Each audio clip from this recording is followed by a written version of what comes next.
అక్కడ ఆశీర్వదించండి, ఇక్కడ ఆశీర్వదించండి, ఆశీర్వదించండి, ఆశీర్వదించండి.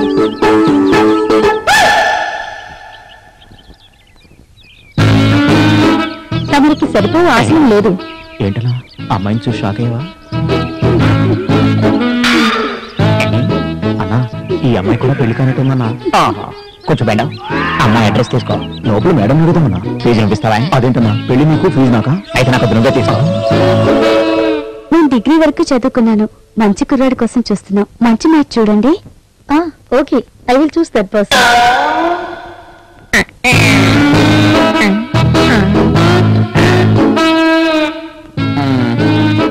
ఇదే కారు?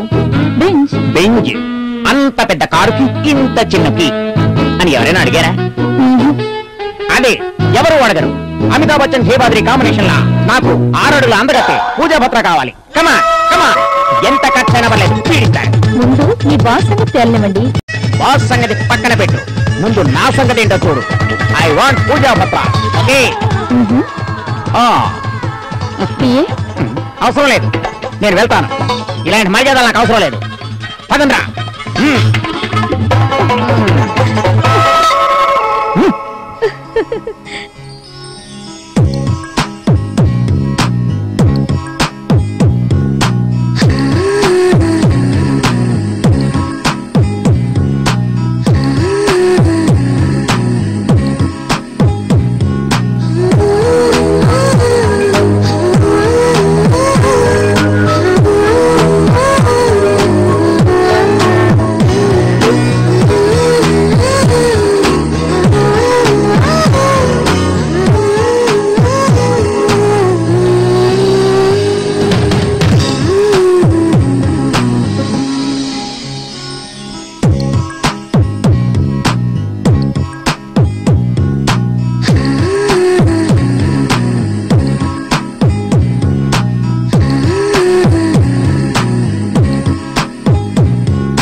బలరాం గారు, బలరాం గారు. ఎవరండి? కొంచెం మీ చిన్నయ్య గారిని పిలవండి. అమ్మాయి గారు, బాబాయ్ గారి కోసం ఎవరు జనం వచ్చారండి. జనమా? వీళ్ళు ఒక పని చేయడు, చేసిన పనికి దాక్కోవడం. నమస్కారం అండి. నమస్తే. ఎవరు? మొక్కంత మనిషిని చెట్టంత బరువు నా మీద వేశారు, అందుకే ఇలా అయిపోయాను. పరువు ప్రతిష్ట అంటారు. మన పెళ్లి చూపులకని టూర్కి వెళ్ళావా? ఆ టూర్ లో మేకప్ మెన్ వాళ్ళ అసిస్టెంట్, కాస్ట్యూమ్లు వాళ్ళ అసిస్టెంట్, పని వాళ్ళు, డ్రైవర్లు వాళ్ళందరికీ డబ్బులు ఇవ్వాలమ్మా.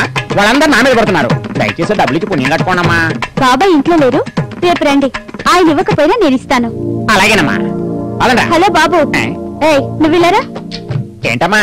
ఈసారి చూపుల యాత్రకు వెళ్ళేటప్పుడు 2 టికెట్ల రిజర్వేషన్ చేయించు. ఎందుకమ్మా? నాకే.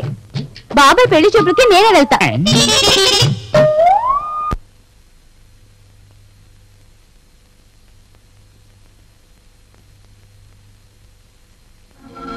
శివాజీ, నీకు అప్పగించిన అసైన్మెంట్స్ లో ప్రోగ్రెస్ ఏమీ కనిపించడం లేదు. అలాగని నువ్వు నిర్లక్ష్యంగా ఉన్నావని నేను అనటం లేదు. నిన్ను నేను అబ్జర్వ్ చేస్తూనే ఉన్నాను.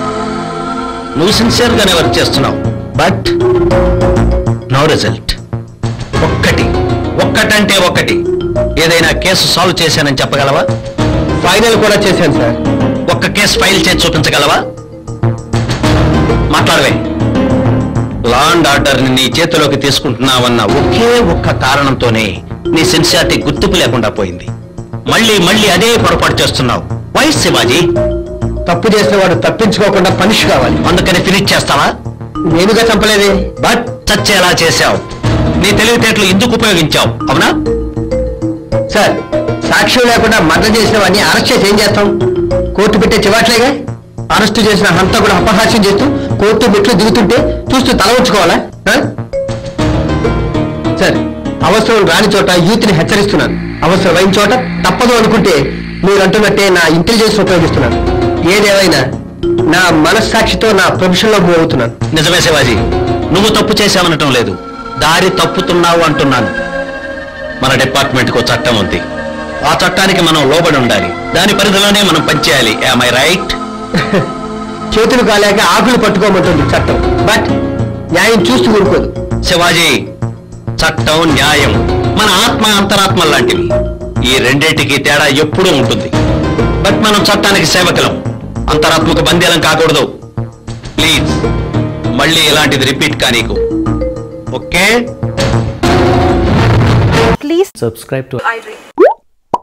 please subscribe for more videos.